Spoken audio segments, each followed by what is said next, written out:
Яхшы гамәлләр кылу өчен зур проектлар майтару кирәк түгел. Кечкенә генә гамәлләр дә башка кеше өчен зур әһәмияткә ия булырга мөмкин. Бүген тапшыруыбызны Ник Вуйчич сүзләре белән башлап җибәрәбез.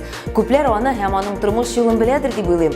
Ник тетрамилия синдромы белән дөньяга килә. Аның тумыштан куллары да, аяклары да юк. Бала чагында инвалидлыгы аркасында кимсенеп, Ник үз кимчелеге белән яшәргә өйрәнә. Өстәвенә ул әле дөнья күләм танылган мотивацион спикерга әйләнә. Ник үз үрнәгендә кешеләр алдында бернинди дә шикләр булмавын дәлилли. Чыгарылышыбыз бик тә мөһим темага багышлана. Алдагы минутларда. Карлыгач оясы кайда вибрация һәм кул белән күрсәтеп өйрәтү белем бирүнең бер өлеше. Аякка басарга ярдәм итәләр. Мәгариф ил күләм проекты ДЦП диагнозы булган балаларга ничек ярдәм итә? Үзгә дөнья уртак идеялар. Аутист балалар гади мәктәптә ничек белем ала? Татарстанда сәламәтлекләре шикле балалар яшьтәшләре кебек үк белем ала, мәктәпкә йөри. Махсус төркемнәре булган балалар бакчалары, интернат мәктәпләре бар. Гади мәктәпләрдә инклюзияле белем бирүгә бик актив кушыла. Әмма сәламәтлекләре шикле балаларны укытуда инде бай традицияләргә ия булган белем бирү йортлары да бар. Иң танылганы Елизавета Ласточкина исемендәге интернат мәктәбе. Биредә ишетү сәләтендә кимчелекләре булган балалар укый һәм яши. Әйтеп үтәргә кирәк, интернатта мәктәпкәчә белем бирү бүлеге һәм сәламәтләндерү лагере да бар. Мәктәп горурланып Елизавета Гурьевна Ласточкина исемен йөртә. Ул гомере буе чукрак телсезләргә булышып яши. Аның һөнәри тормыш юлы революциягә кадәр башланып китә һәм совет чорында дәвам итә. Нәкъ менә аның методикалары рус сурдопедагогиканың нигезе булып тора. Нинди соң ул Казанның Карлыгач оясы? Нияз Рахман репортажында.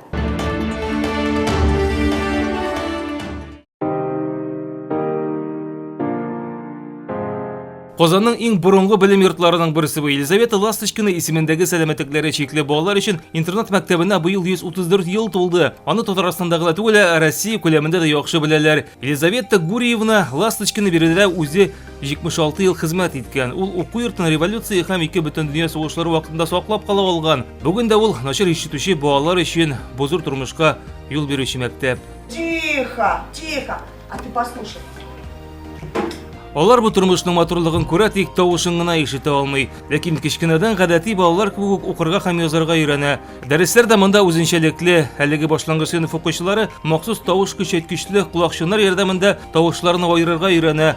Балаларның тормышында иң мөһим башлангычларның берсе ди укытучылары. Сөйләшү нәкъ менә шушы әйләнә-тирә мөхит тавышларыннан башлана. Аннары гына сүзләр һәм җөмләләр барлыкка килә. Без башта аларны өйрәнәбез, ишетергә өйрәтәбез. Алар урам тавышын һәм башкаларны аера белергә тиеш бит. Это что?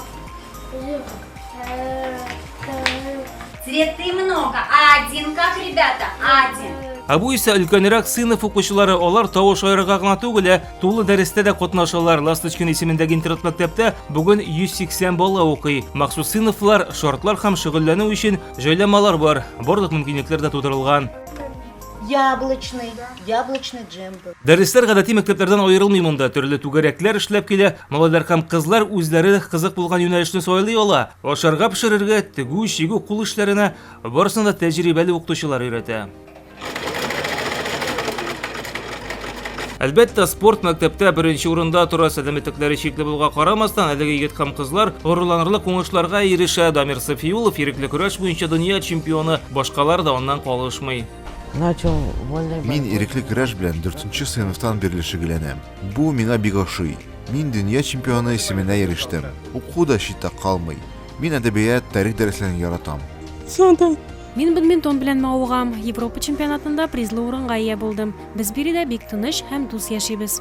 Әлбәттә, биредәге бердәмлек һәм уңышның сыры ул бер-береңә карата булган ихтирам хисендә ярдәмлектә диләр. Бу балалар үзләрен башкалардан аерым итеп туймыйлар, киресенчә тормышка ныклы карашлы һәм максатчан булып мәктәпне тәмамлый ди укытучылары. Безнең мәктәптә төрле балалар укыйлар, төрле яшьтәге балалар укыйлар. Менә садикка киләр алар 3 яшьтә, и безнең мәктәпне кайбер балалар 20 яшьтә тәмамлыйлар. Менә шул монда укыган еллар эчендә алар инде туганнар булып бетәләр, бөтенләй бер-берсенә кунакка йөриләр. Әти-әниләре дуслашып бетә бөтен балаларының бер-берсе белән. шулай бергә матур иттереп яшиләр безнең балалар.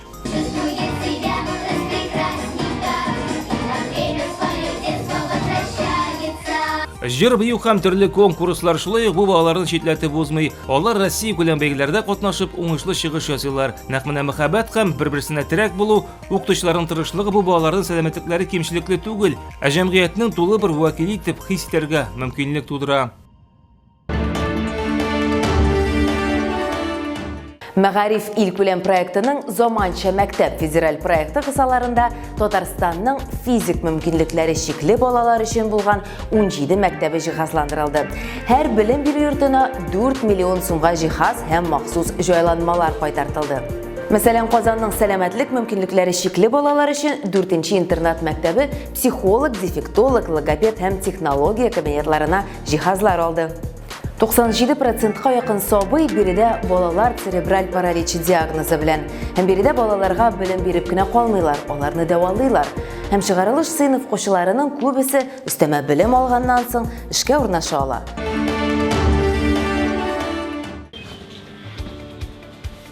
Таулар ияләр вулкан аттыралар. Малай һәм кызлар федераль программа буенча җиһазландырылган психолог кабинетында шөгыльләнә. Вулкан дип аталган интерактив уенның психик шифасы бар. Здесь формируется вулканический... Вулканга тең хисләрне, үпкә, ярсу, күңел кайту кебек тойгыларны танып белергә һәм тынычланырга ярдәм итә.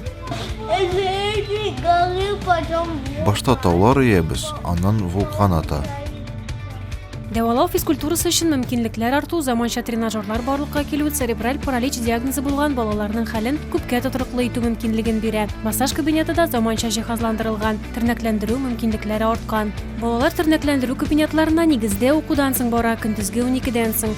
Аңа кадәр белем алалар. Сыйныфларда заманча таләпләргә туры килә бир. Интерактивный таптарын китендәләр безгә. Менә бу тема инде десяткалар белән өйрәнәбез тоже. Алар эмоциональ, бик сизгер. Алар синең кәефеңне дә күзеңә карап әйтеп бирә алалар. Шуңа күрә менә укыткан вакытта да аларга күңел җылыгыны биреп, уен элементлары белән җырлар кертеп, җырлы физкульт минуткалар кертеп, менә шушылай итеп үткәрәбез дәресләрне. Герман Анисимов тарих һәм җәмгыять белеме укытучысы, үзе дә кайчандыр шушы интернат мәктәбендә белем алган, югары уку йортын тәмамлаганнан соң бирегә эшкә кайта. Инде 11 ел үз укучыларына мөгаллим генә түгел, ә аларны рухландыручы һәм өмет уятучы. На своем примере показывать. Мин үз мисалымда күрсәтергә тырышам. Тормышта нәрсәгәдер булса ирешергә мөмкин икәнен. Аларның киләчәктә мөстәкыйль төстә яши алырбызмы дигән сораулары туа. Монда җылы канат астында яшәсәләр дә гомер буе андый шартлар булмаячак. Кеше мөмкинлекләренең шиксез булуына өмет кенә түгел, ә тирән ышаныч уятучы почмак та бар интернат мәктәбендә. Ул Татарстанның гына түгел, ә Россиянең дә уникаль музее. Ул дөньядагы 500 кешенең батырларча тормышын чагылдыра. Для них Безнең балалар өчен бу кешеләр ныклы үрнәге. Алар булдыра алган икән, без дә булдыра алачакбыз. Укучылар бу кешеләрдән үрнәк ала башлый. Алар үзләренең авырулары белән көрәшә башлый. Федераль программа кысаларында 4-нче интернат мәктәбенә 4 миллион 160 мең сумлык җиһаз сатып алынган. Алар 6 кабинетка урнаштырылган, 6 кабинетка ремонт ясалган. Шушы федераль проект кысаларында безнең педагог-психолог кабинеты җиһазландырылды, технология кабинеты, логопед кабинетлары, аннан соң өстәмә белем бирү кабинеты җиһазландырылды. Шифа бирә, тернәкләндерә, дөньяны танып белергә булыша, дуслар белән таныштыра, үз-үзеңә ышаныч һәм киләчәккә өмет уята. 4-нче мәктәп интернат балалары тормыштан ям табып һәм актив булып яшәргә тырышалар. Татарстанда аутист балаларның тормышка яраклашуы өчен барлык шартларда булдырылган. Инде берничә ел республиканың мәктәп һәм балалар бакчаларында аутист сабыйларны укыту буенча уникаль проект гамәлгә ашырыла. Биредә мөгаллимнәр махсус программа буенча укыта. Көн дә узган дәресләр балаларны алга таба җәмгыятькә ияләштерүдә ярдәм итә.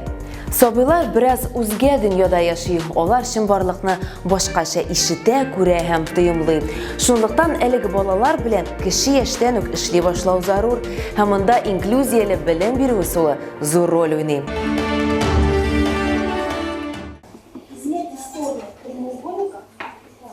Озанның 97-нче мәктәбендә гадәти дәрес, ләкин сыйныфта парта артында утыручылар арасында гадәти булмаган балалар да бар. Инде 2017 елдан бирле биредә аутизм диагнозы булган укучылар белем ала.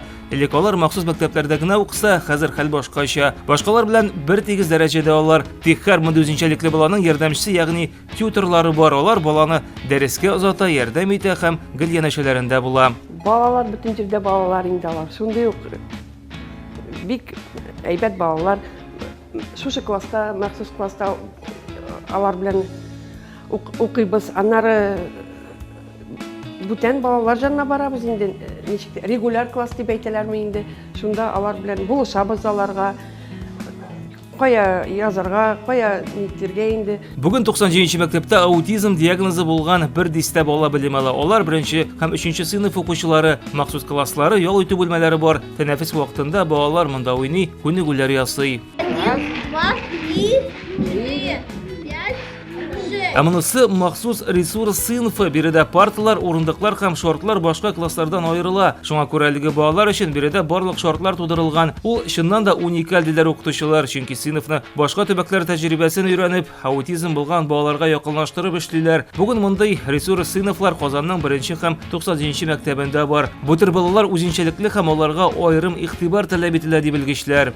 Мы работаем. Без аларның үз-үзләрен тотышы өстендә эшлибез һәм безнең максат нормадан тайпылган тәртипне коррекцияләү. Кызганычка каршы, аутизм диагнозы булган балаларның үз-үзен тотышы кайвакыт гади балаларныкыннан бераз аерыла. Һәм без аларга мөмкин кадәр ярдәм итәбез. Аларга даими сыйныфларда уку өчен барлык шартлар булдырабыз. Это она говорит, что надо чертить. Дмитрий Петров 2-нче сыйныфта укый. Анда аутизм диагнозы, ләкин ул сөйләшә, шаяра һәм мәктәпкә йөрергә яратам ди. Мне в школе нравится отдыхать. Миңа мәктәптә ял итәргә укырга ашый. Математика фәнен яратам.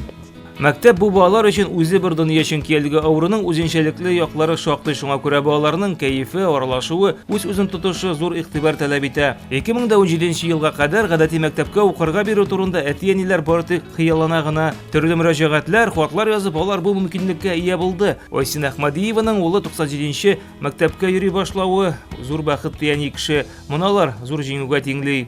Бүтән балалар белән аралаша белү, уйный белү һәм җәмгыять бу сораулардан читтә калмасын дип өмет итәбез. Күбрәк кешеләр белсен. Моңа кадәр үзләренә бикләнгән, сөйләшергә теләмәгән һәм кәефләре еш үзгәрүчән балаларның гади мәктәпкә йөри башлавы белән аларның тормышы күпкә яхшыра. Балалар моны үзләре дә туя. Занимаемся. Укыйбыз, шөгыльләнәбез. Казанның 97-нче мәктәбендә бүген 256 укучы белем ала. Алар арасында бер рәттән аутизм диагнозы булганнар да. Тик 3 ел дәвамында бу балалар монда гадәти тормыш белән яшәргә өйрәнә. Бу эшкә тотынганда урынлыклар шактый иде, мәктәп директоры Әлфия Абдрашитова. Иң беренче ничек балалар, әти-әниләр аны тәэсир итерләр. Шундый балалар белән уку. Шуңа күрә без иң алдан беренче әти-әниләрнең җыелышы булды. Шундан соң инде без анда роликлар күрсәттек шундый балалар турында. Шунда инде безнең балалар бөтен әти-әниләр дә карадылар да, аннары әйттеләр, алар безнең бөтенсе бер тигез. Әлеге балаларны берәү дә авырту дип атамый, алар бары тик башкалардан аерылып торучы үзенчәлекле сабыйлар. Әлбәттә, ярдәмсез дә булмый. Бүген төрле оешмалар эшләп килә. Республиканың Мәгариф һәм фән министрлыгы, башкаланың Мәгариф белеге идарәсе уңай шартлар тудыру өчен зур хезмәт куя. У нас проводится очень много мероприятий. Без күп төрле чаралар үткәрәбез. Шуларның берсе бергә дәрескә. Ул шәһәрнең Мәгариф үзәге белән берлектә булдырылды. Проект кысаларында ресурс сыйныфлар җиһазландырылды. Күп төрле семинарлар, педагоглар өчен квалификация күтәрү курслары уздырылды. Әти-әниләр өчен дә күп кенә чаралар булды. Аутизмны давалап булмый, ул мәңгелек ди табиблар, ләкин төрле күнегүләр һәм балаларга булган игътибар аларны тормышка җайлаштыра. Бу балаларның инде киләчәге бар. Алар гадәти мәктәптә укып, белем алып, гаилә курып, эшкә урнашып, тулы тормыш белән яши алачак. Иң мөһиме, ышанырга гына кирәк. Мәгариф өлкәсе белән кызыксынып, яңа тема тәкъдим итәсегез килә икән, безгә языгыз. Аккаунтларыбыз барлык популяр социаль челтәрләрдә дә бар. Без яхшы тормыш сайлыйбыз икән, ул шундый булачакта. Героебыз Ник Вуйчич сүзләре белән тапшыруыбызны төгәллибез. Тормышның якты төсмерләрдә булуы сезнең сайлау нәтиҗәсе. Барысы да сездән генә тора. Киләсе очрашуларга кадәр